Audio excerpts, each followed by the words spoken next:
दिशा है मेरे पास। ये प्रज्ञा पुराण जीवन को दिशा देने के लिए है, जीवन का सदुपयोग करने का रास्ता बताने के लिए है।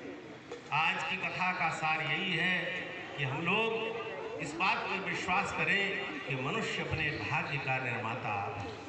हम अपना भविष्य स्वयं बनाते हैं, इसलिए समय रहते चेत जाएं और जीवन का सदुपयोग कर लें। दो मित्र पैसा कमाने के लिए मुंबई गए। दोनों ने मिलकर 2-3 वर्ष तक पैसा कमाया। जब लौटने लगे, गांव की ओर जाने लगे, तो एक मित्र ने विचार किया, अब तो संपत्ति के 2 हिस्से करने पड़ेंगे। जो मेरे पास रखे हैं अपने मित्र को भी आना देना।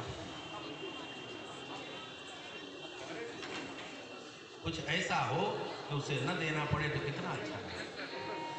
कहीं से जहर खरीद के लाया, भोजन में जहर मिला दिया और उसको दे दिया। उसने खाया और वहीं उसकी मृत्यु हो गई। रास्ते में रात के अंधेरे में उसको फेंक दिया ट्रेन से। घर पहुंचा रोते हुए, मेरा मित्र तो मर गया, मेरा मित्र तो मर गया। उस जमाने में पढ़ाई पढ़े इतने पत्र उत्तर का व्यवहार नहीं था, पढ़े लिखे ज़्यादा नहीं रहे होंगे और मोबाइल वगैरह थे नहीं, तो कोई सूचना नहीं दे पाया। कुछ पैसे उसने घर वालों को दे दिए, तो सोची चलो मर गया उसका मित्र है, पैसे दे दिए, कम से कम इतना ही कर दिया, यही क्या कम है।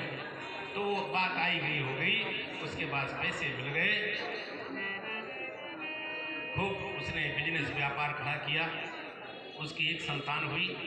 उस संतान को खूब अच्छा पढ़ाया लिखाया, विदेश भेज दिया पढ़ने के लिए।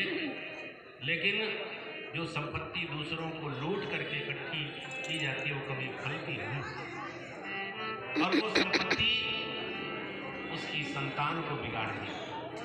दुर्व्यसनों में लिप्त हुआ, तरह तरह की दुर्व्यसन उसको पकड़े और फिर उसको बीमारी हो गई, लाइलाज बीमारी हो गई, जिसका इलाज उसने विदेश में बहुत कराया और उसमें उसके पैसे भी खत्म हो गए। अंत में जब पैसे कम बचे तो उसको भारत उसे लाना पड़ा और एक हॉस्पिटल में रख करके और उसने इलाज कराया। एक दिन अपने बेटे से मिलने गया।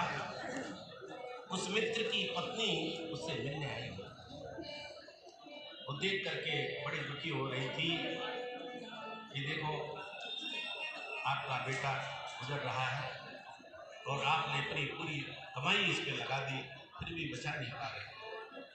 वह अपने बेटे से मिला तो वो भी कहने लगा, बेटा मैंने सब कुछ तुम्हारे ऊपर अपना लुटा दिया, लेकिन फिर भी मैं तुम्हारी रक्षा नहीं कर पा रहा हूँ।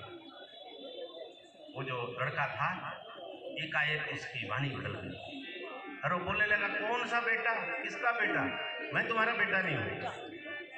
अरे बेटा तुम्हारे ऊपर लगता है दवाओं का असर गलत हो गया है। नर्स को चिल्लाया, नर्स देखो ये बिगड़ रहा है, इसको जरा कोई दूसरी दवा दो। तो इसकी भाषा भी बदल रही, वो भी बदल रही है।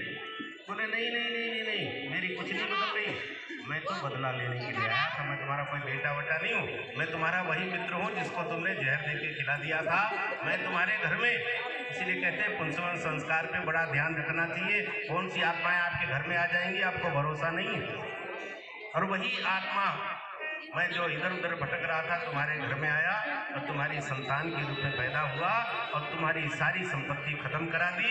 अब मैं मरने वाला हूँ, बचने वाला तो नहीं हूँ। और वो मर गया और सारी संपत्ति ऐसी की तैसी चली गई। इसीलिए कहते हैं भगवान ने जो सुविधा दी है स्वतंत्र चयन की, इसमें